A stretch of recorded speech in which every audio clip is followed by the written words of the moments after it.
Sun one है sir, 1। ठीक।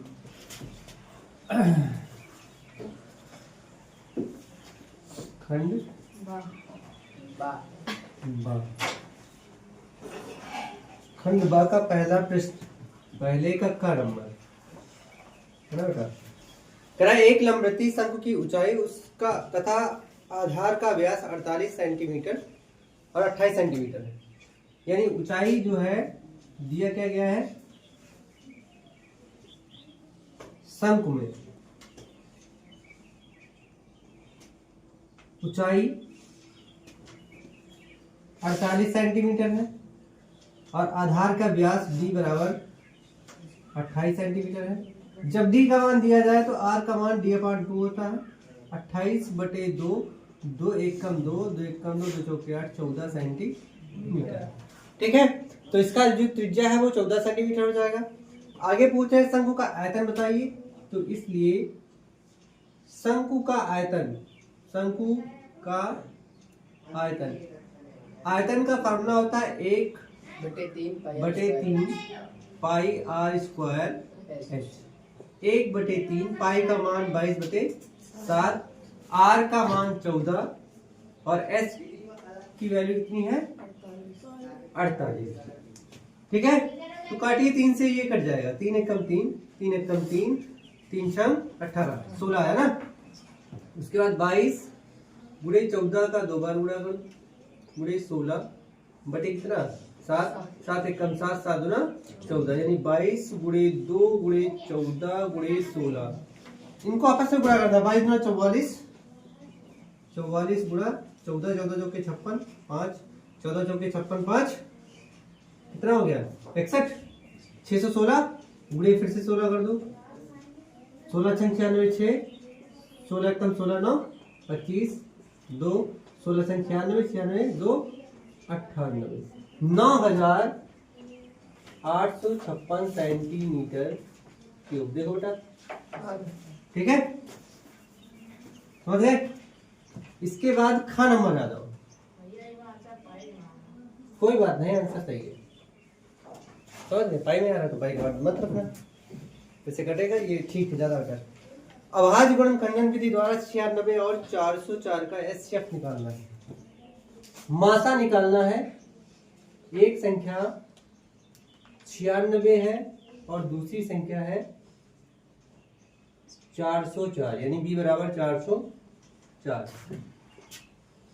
गुणनखंडन विधि से निकालना है मासा, तो 96 को ऐसे लिखो, 2 चौके 8, 2 अठे 16, 2 दूना 4, 2 चौके 8, 2 1 कम 2, 2 दूना 4, 2 6 के 12, 2 3 6, 3 1 कम 3, 404। काटिए इसको, 2 से काटो, 2 दूना 4 0, 2 दूना 4, फिर 2 से कटेगा, 2 1 कम 2 0, 2 1 कम 2, 101 किससे कटेगा 101 से ही कटेगा ये, है ना। तो मासा कैसे निकालते हैं, 96 को लिख सकते हैं 2 1 2 3 4 5, 2 की पावर 5 गुणे 3। 404 को लिख सकते हैं 2 की पावर 2 गुणे 101। दोनों में जो कॉमन होता है वही हम लिखते हैं भाषा में, तो कॉमन क्या मिलेगा एचसीएफ में 2 की पावर 2, 2 दूना 4, इसका भाषा कितना आएगा 4। अगला नंबर देखो, का खा और ग नंबर। कह रहा है बिंदुओं -1, 7 और 4, -3 को मिलाने वाला रेखाखंड 2:3 के अनुपात में विभाजित करने वाले बिंदु के निर्देशांक ज्ञात कीजिए। यानी दो बिंदु हैं, एक बिंदु है -1, 7, ये ए मान लो, दूसरा बिंदु है क्या 4, -3, ये मान लो बी। ये हो गया इसका रेखाखंड। इस रेखाखंड को कोई बिंदु जो है 2:3 में विभाजित करता है। ये मान लो कि पी बिंदु है, ये 2 आगे का भाग पीछे का हो गया 3, ठीक है। तो इस बिंदु पी के निर्देशांक निकालने हैं, अंतः विभाजन बिंदु के निर्देशांक ज्ञात करना है। तो ए बराबर है -1, 7, यानी x1 -1 है y1 7, पीछे वाला y1। बी बराबर है 4 कामा -3 यानी x2 4 है, y2 -3 है, और अनुपात जो है m1 अनुपात m2, m1 का मान 2, m2 का मान 3। अंतः विभाजन बिंदु के निर्देशांक, अंतः विभाजन बिंदु के निर्देशांक क्या होते हैं? x बराबर यानी भुज बराबर m1 x2 plus m2 x1 बटे m1 प्लस m2। सबके मान रखिए। m1 का मान 2 है, x2 का मान 4 है, m2 का मान 3 है, x1 का मान -1 है, m1 का 2, m2 का 3। 3 2 5, 4 दूना 8, प्लस माइनस का गुणा -3 एकम 3, 8 में से 3 घटाओ 5, 5 भागे 5 कितना आएगा? 1। यानी भुज इसका कितना आ गया? 1। कोटि बराबर क्या होगा? y = m1 y2 plus m2 y1 बटे m1 प्लस m2। m1 का मान कितना है बेटा? 2, y2 का मान -3, m2 का मान 3 और y1 का मान 7, m1 का 2 3, 3 2 5। अब 2 का -3 से गुणा करेंगे तो माइनस का 3 दूना 6, प्लस ही रहेगा 3 से 21। 21 से बेटा 6 घटा दो 15, 5 से कम 5, 5 नहीं 15, यानी कोटि बराबर कितना आया? 3। तो निर्देशांक क्या होंगे? निर्देशांक जो बिंदु के हैं वो 1, 3। ठीक है।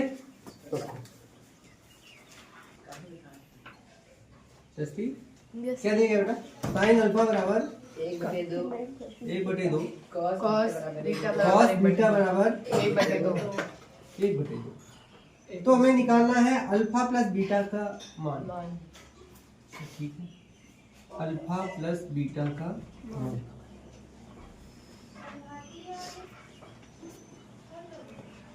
साइन अल्फा बराबर 1/2। साइन में किसका मान है? 1/2 होता है, याद है? साइन में कितने अंश का मान 1/2 होता है? साइन 30 अंश का। तो यहाँ साइन से साइन हट जाएगा, अल्फा बराबर कितना आएगा बेटा? इसी प्रकार से cos बीटा = 1/2। cos में किसकी वैल्यू 1/2 के इक्वल होती है? और 60 के। यहाँ से cos भी हट जाएगा, बीटा बराबर कितना आएगा? 60। इसलिए अल्फा प्लस बीटा का मान कितना होगा? 30 + 60। 30 + 60, 60 30 कितना हो गया? 90। ठीक है ना? बात समझ आई? यस। ठीक है। तो अगला नंबर देखते हैं। अंगा, ठीक है, 1 का अंगा। इसमें दिया गया है कि यदि बिंदु P बराबर -6, 8, तो इसकी मूल बिंदु से दूरी ज्ञात कीजिए। यानी दिया है यहाँ पर एक बिंदु है P बराबर -6, 8 और इसकी मूल बिंदु से दूरी निकालना है। और किसी भी बिंदु की मूल बिंदु से दूरी निकालना हो तो हाँ, मूल बिंदु से दूरी √x² प्लस x का मतलब जो बिंदु दिया गया उसका भुज -6 है, स्क्वायर कर दो, और y का मतलब कोटि 8। 6 का स्क्वायर माइनस के प्लस का 36, 8 है 64, 36 64 कितना हो गया? 100। तो 100 का कितना आएगा? 10 मात्रक। देखो बेटा हरा होगा। ठीक है, चलो अगला क्वेश्चन देखते हैं। 1 का 4 नंबर कह रहा है सिद्ध कीजिए कि cot A minus cos A, cot A minus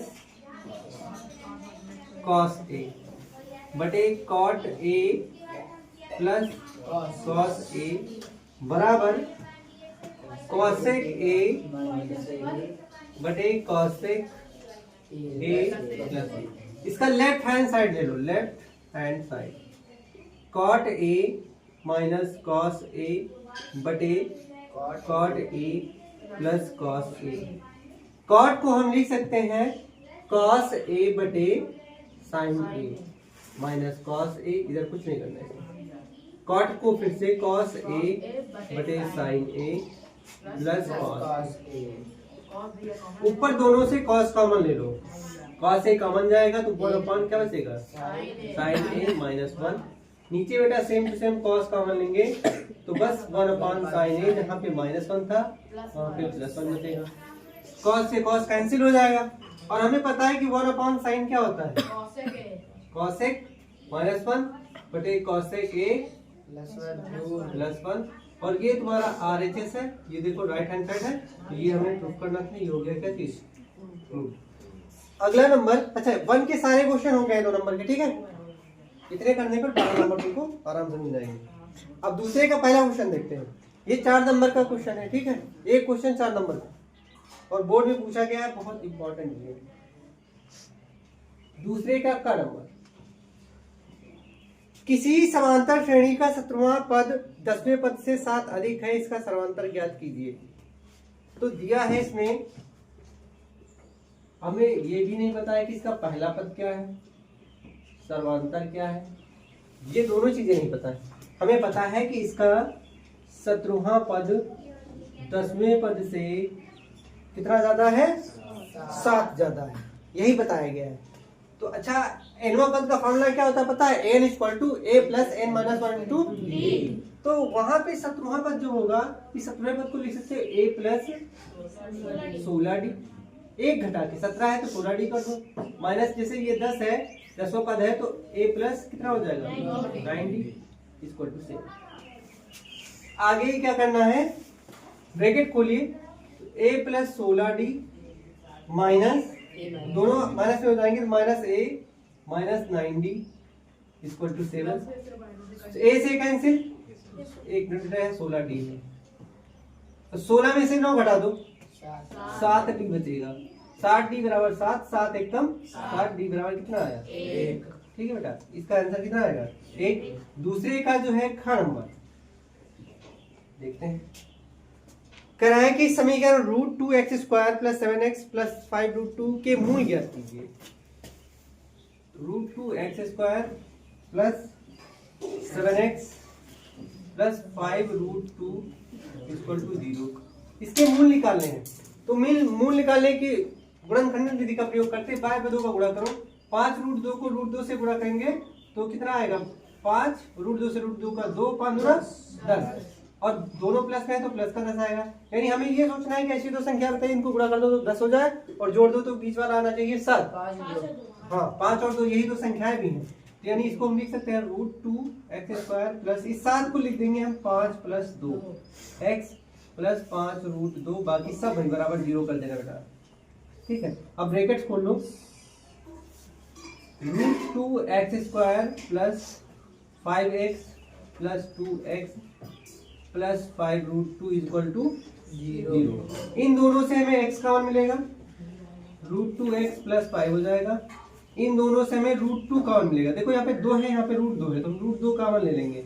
जब √2 कॉमन लेंगे तो जहाँ पे 2 था वहाँ पे √2 बचेगा और x बचेगा, और यहाँ से √2 चला गया, कितना बचेगा, 5।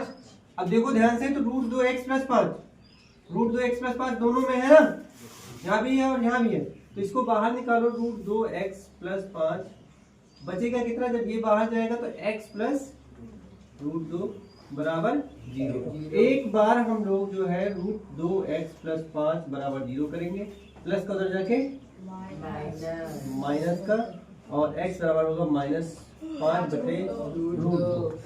ठीक है, इतना कर लो, फिर आगे बताएं। पुनः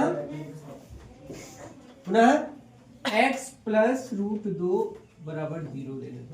x बराबर कितना हो गया, -2। यानी समीकरण के जो मूल है वो कौन कौन से हैं, अतः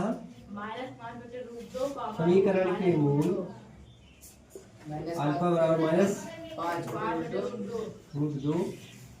-5/√2 तथा -√2। ठीक है, ये हो गया। अगला क्वेश्चन देखते बेटा। एक त्रिभुज ABC की भुजा BC पर बिंदु D इस प्रकार है, दिया है, चलो जैसे दिया गया वैसे बनाते हैं। पहले एक त्रिभुज एबीसी बनाते हैं। A B C C. BC भुजा पर बिंदु डी इस प्रकार है, बीसी भुजा पर बिंदु डी है यहाँ पर, और ये ऐसा है कि कोण एडीसी, यानी ए से बी को मिला दो, कोण ए डी सी, ये वाला जो कोण है, ठीक है। कोण एडीसी बराबर कोण बी ए सी, कोण बी ए सी, यानी ये पूरा कोण है ना। कोण बी ए सी और एडीसी बराबर है, कोण एडीसी बराबर कोण बी ए सी। ये चीज तुमको दिया गया है और सिद्ध करना है। ये क्वेश्चन बहुत इंपॉर्टेंट है, कई बार पूछा गया है और किताब में भी ये सवाल है बेटा, ये पढ़ाया भी गया है। सिद्ध करना है सी ए स्क्वायर बराबर सी बी गुणे सी बी। तो यहां से सिद्ध करना शुरू करते हैं ऊपर से। बड़ा वाला त्रिभुज ले लो, त्रिभुज एबीसी व त्रिभुज एडीसी, एडीसी। इन दोनों त्रिभुजों में बड़े वाले त्रिभुज का कोण बीएसी जो है वो छोटे वाले त्रिभुज के कोण एडीसी के बराबर है। ये चीज क्या है, ये क्वेश्चन में पहले बता दी है, बात समझ में। उसके बाद में ये बताया गया, ये तो बता ही दिया गया है। आगे देखो, जब हम लोग त्रिभुज एबीसी खींचते हैं तो इसमें जो कोण सी है, ये वाला कोण, जब त्रिभुज एडीसी खींचते हैं तो तब भी इसमें कोण कौन सा, सी। दोनों ही त्रिभुजों में कोण सी कॉमन है ना, दोनों त्रिभुजों में कोण सी कॉमन है। तो यहाँ लिख सकते हैं कोण ACB इज इक्वल टू कोण ACD, क्या हो गया, और हमें पता है कि अगर दो त्रिभुजों में दो कोण उभयनिष्ठ हो जाए तो वो दोनों त्रिभुज क्या होते हैं, समरूप होते हैं, यानी वो दिखते एक तरह के हैं। यानी कि हम लिख सकते हैं कि त्रिभुज एबीसी समरूप त्रिभुज एडीसी, एंगल एंगल समरूपता, ठीक है, ये रूल है। बात समझे। अगर ये त्रिभुज समरूप हो गए तो इनकी संगत भुजाओं के अनुपात क्या होंगे, बराबर होंगे। तो संगत भुजाएं कौन कौन सी हैं, जैसे कि त्रिभुज क्या कहते हैं, बड़ा वाला त्रिभुज ले लो, कोण सी, बड़े वाले त्रिभुज के कोण बी, ये वाला तीसरा कोण, कोण बी के सामने की भुजा क्या है, सी है, और छोटे वाले त्रिभुज में कोण बी के बराबर कौन है, कोण बी के बराबर सी डी है, बटे सी डी हो जाएगा, ठीक है ना।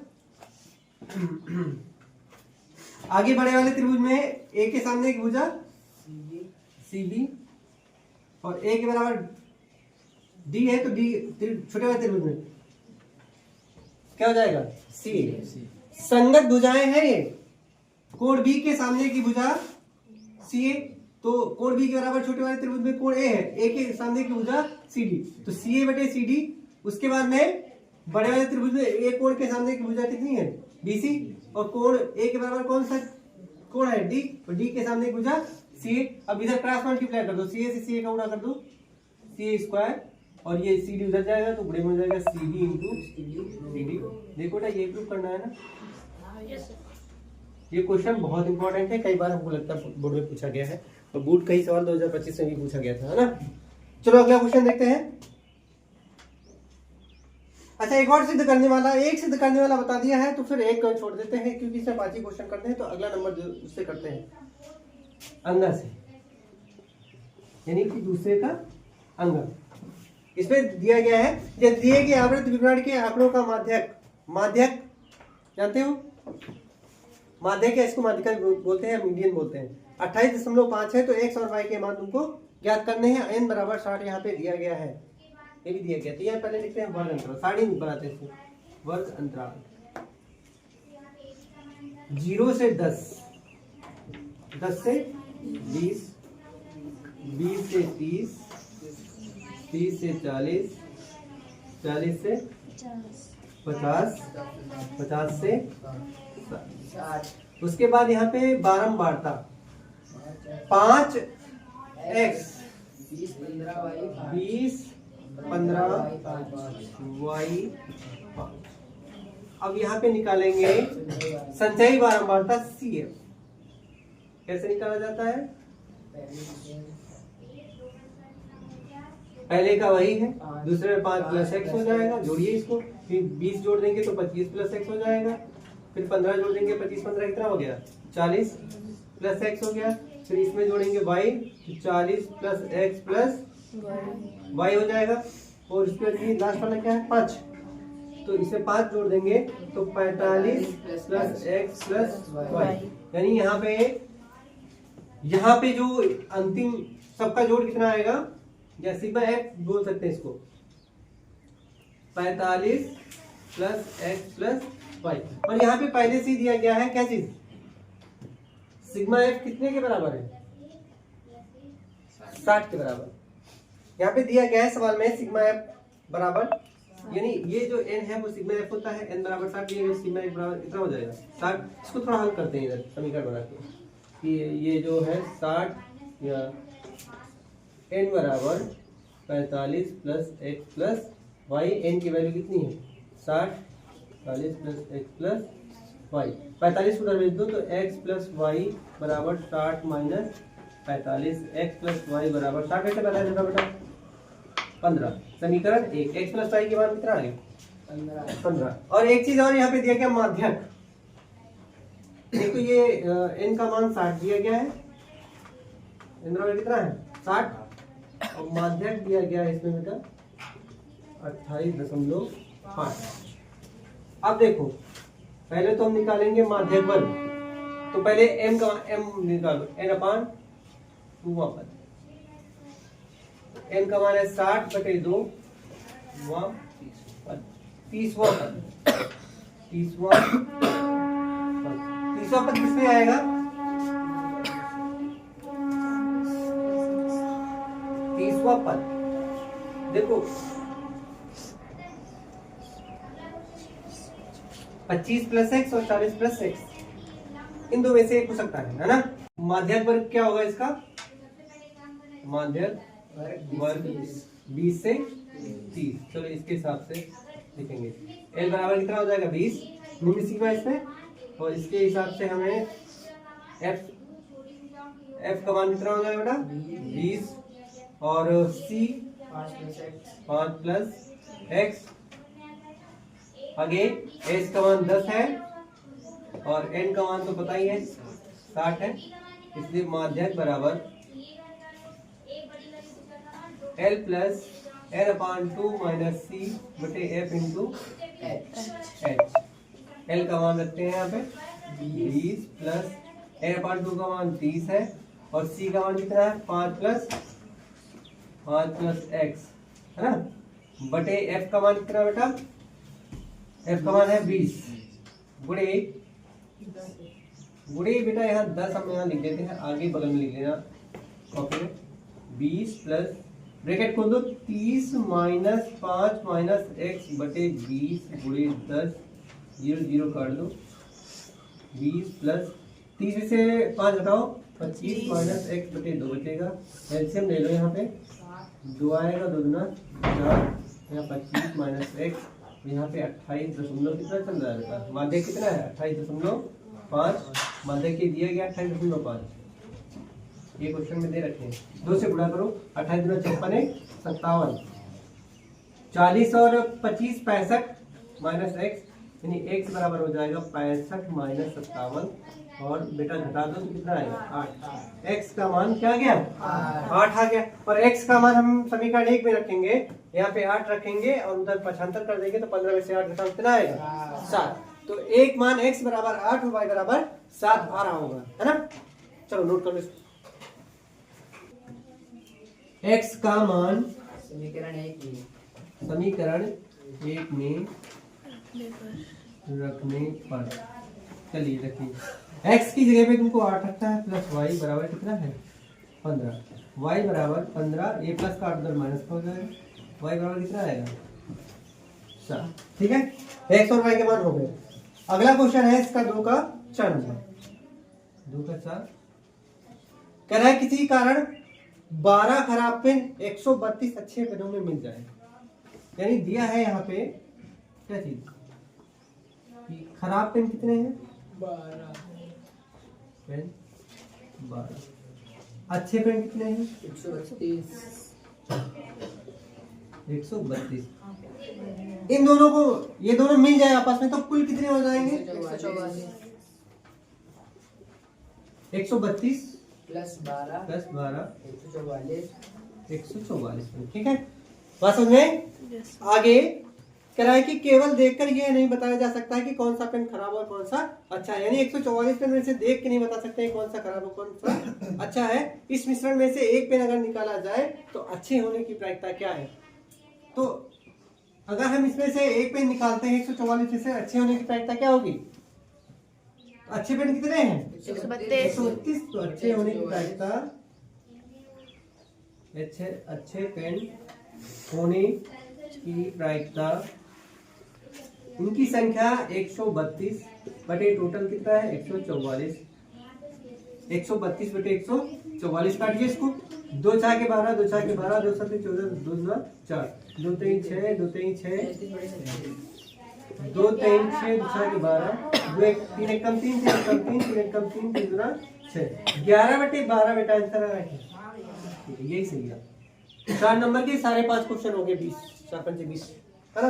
अब 6 नंबर के 3 प्रश्न है तो 6 नंबर के 3 प्रश्न। पहला प्रश्न 3 नंबर कह रहा है एक भिन्न 1/3 हो जाती है।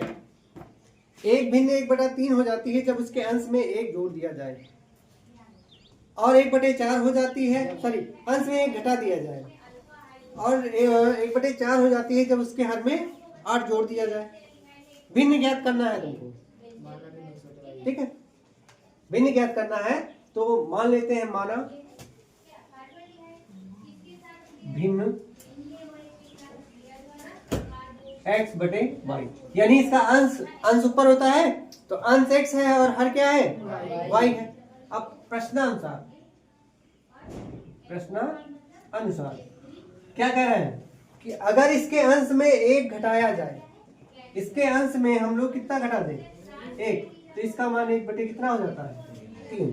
अब इसका क्रॉस गुणा करो, यहाँ पे 3x हो जाएगा -3 इक्वल टू कितना हो जाएगा y। समीकरण ठीक है बेटा। उसके बाद पुनः प्रश्नानुसार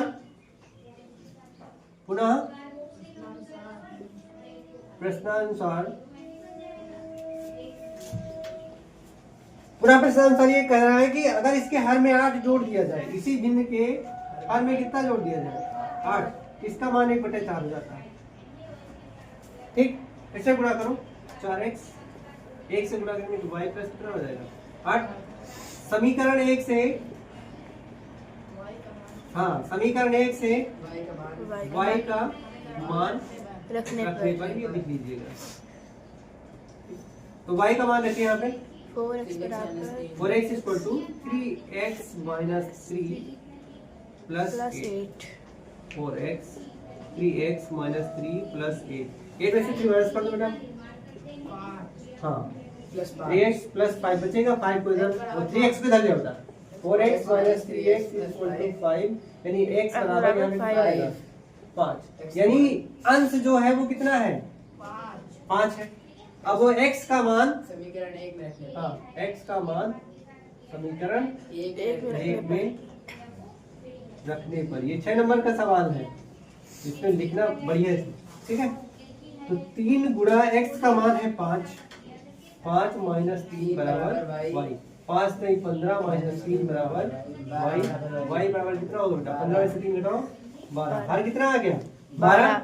इसलिए भिन्न क्या होगी भिन्न x बटे y, और x है 5 y है 12, यानी 5 बटे 12। 6 नंबर का सवाल कई बार पूछा गया है। अगला क्वेश्चन है 4 नंबर। ये 6 नंबर के सवाल है बेटा, है ना। एक क्वेश्चन 6 नंबर आएंगे सीधा बोर्ड में। अगला है 4 नंबर। 4 नंबर है, ये भी 6 नंबर का क्वेश्चन नंबर 4 है, और अंक इसमें 6 है। इसमें 2 क्वेश्चन दिए गए हैं, तो 2 में से एक करना है कोई। कौन सा बता दे जाए, पहला वाला। सड़क के किनारे एक सड़क है जिसकी चौड़ाई, एक काम करते हैं इसको नोट कर लो फिर बताते हैं, जगह चाहिए इसमें। क्वेश्चन नंबर 4 और नंबर मिलेंगे 6, ठीक है। इसमें ये कह रहा है कि एक 80 मीटर चौड़ी सड़क के किनारे, सड़क के दोनों ओर आमने सामने, इधर देखो बेटा,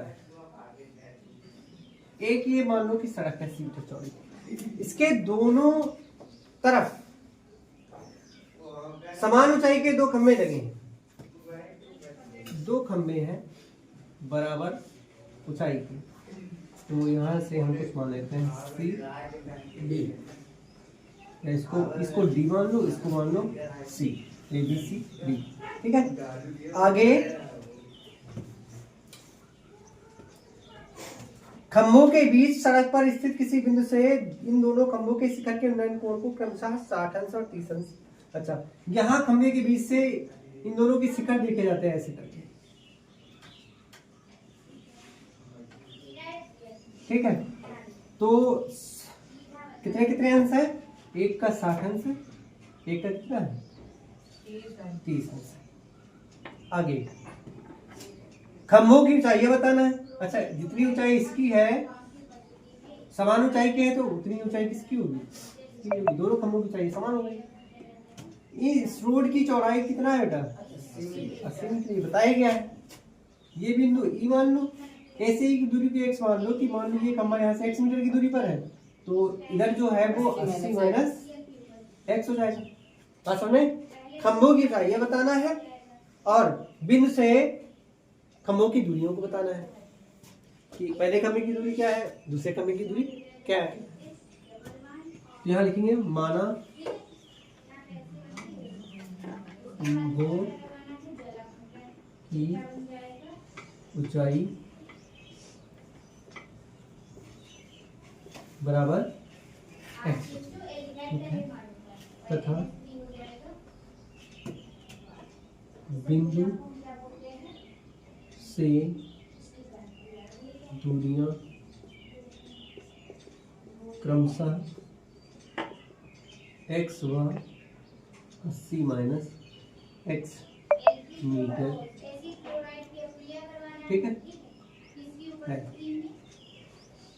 समझ गए। अब देखो खंभे हमेशा जमीन में सीधे होते हैं, तो यहाँ पे कितने अंश का कोण होगा 90 और यहाँ पर भी 90 अंश का कोण होगा, ठीक है। अब यहाँ पे दो समकोण त्रिभुज बनेंगे, दो समकोण त्रिभुज, तो पहले लेंगे समकोण त्रिभुज, पहला समकोण त्रिभुज डी ए ई में, डी ए की वैल्यू है h, ए ई की वैल्यू है x और थीटा की वैल्यू है 30 डिग्री, ठीक है। तो इसलिए tan थीटा बराबर, यहाँ पे इस कोण के लिए लंब ये है, आधार ये है, तो डी ए लंब बटे आधार होता है, तो डी ए बटे ए ई हो जाएगा। थीटा का मान रखो बेटा tan 30 हो जाएगा, डी ए का मान h, ए का मान x, tan 30 का मान 1/√3 होता है, h बटे x।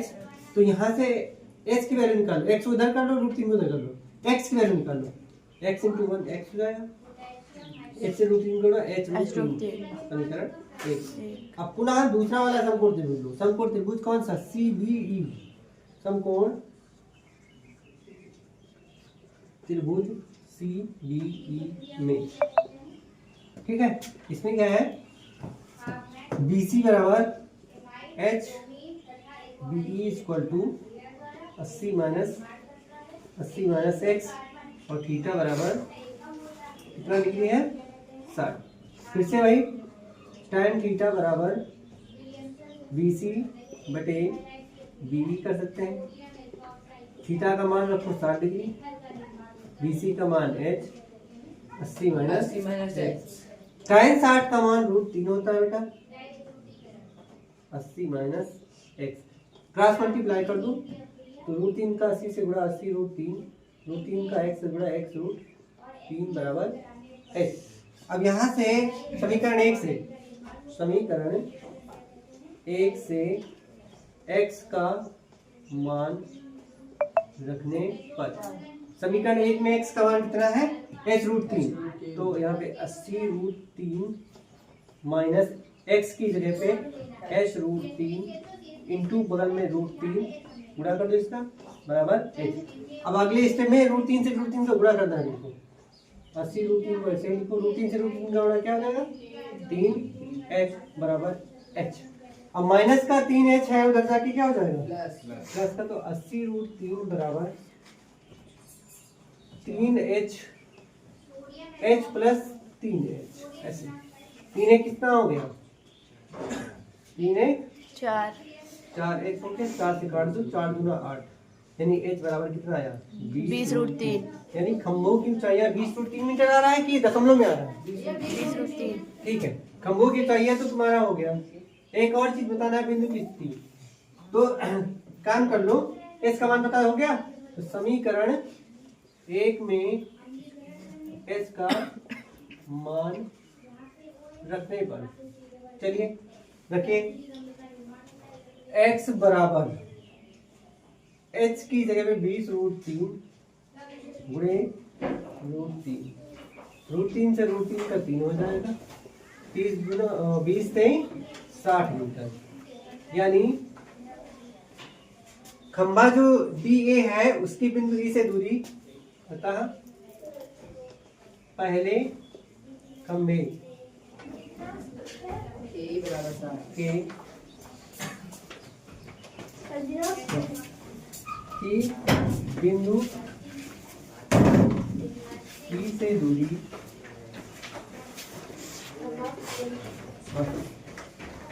60 मीटर है ना, तथा दूसरे खंभे की बिंदु E से दूरी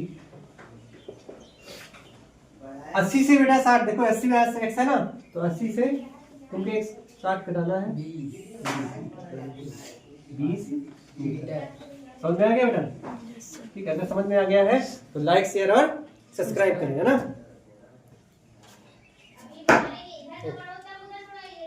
पांच का अथवा जो है एक ठोस एक अर्धगोले पर बने खड़े शंख के आकार का है, मतलब इधर देखो ये हो गया क्या चीज अर्धगोला, इसके ऊपर क्या है शंख, ये है ठोस, ठीक है बेटा, ये है ठोस। अब कह रहा है शंख और अर्धगोले की त्रिज्या समान है, मतलब त्रिज्या समान है तभी तो मैंने इसको ये रखा है, ये दोनों की त्रिज्या क्या है समान, शंख की और अर्धगोले की। इसको A, इसको B, इसको C ले लेते हैं, केंद्र को O ले लेते हैं, रेडियस दोनों की इक्वल है, त्रिज्याएं समान है और इनकी माप 3 सेंटीमीटर, और ये भी दिया गया कि इसकी माप कितनी है 3 सेंटीमीटर है। आगे कह रहे हैं कि यदि ठोस की ऊंचाई 6 सेंटीमीटर, मतलब टोटल ऊंचाई यहाँ A से लेके हम मान लो लास्ट वाला बिंदु D मान लो यहाँ पे, तो A से लेके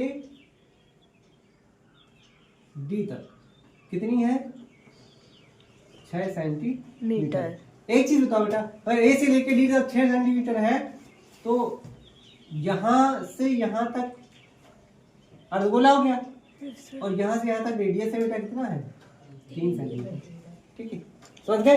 तो टोटल 6 है, तो जब यहाँ से यहाँ तक 3 है तो ऊपर कितना बचा 3 ही बचेगा, यानी कि शंख की ऊंचाई जो ये है ये कितनी है 3 सेंटीमीटर, A से लेके O तक 3 सेंटीमीटर, समझ गए। और तुमको निकालना है इस पूरे ठोस का आयतन, वास्तव में आयतन निकालना है, दिया है ठोस में दो चीज है, एक है शंख, शंख में ऊंचाई कितनी हो गई 6 - 3 कर दो, कितना बचेगा 3 सेंटीमीटर, इसकी रेडियस कितनी है 3 सेंटीमीटर, और एक ही और क्या है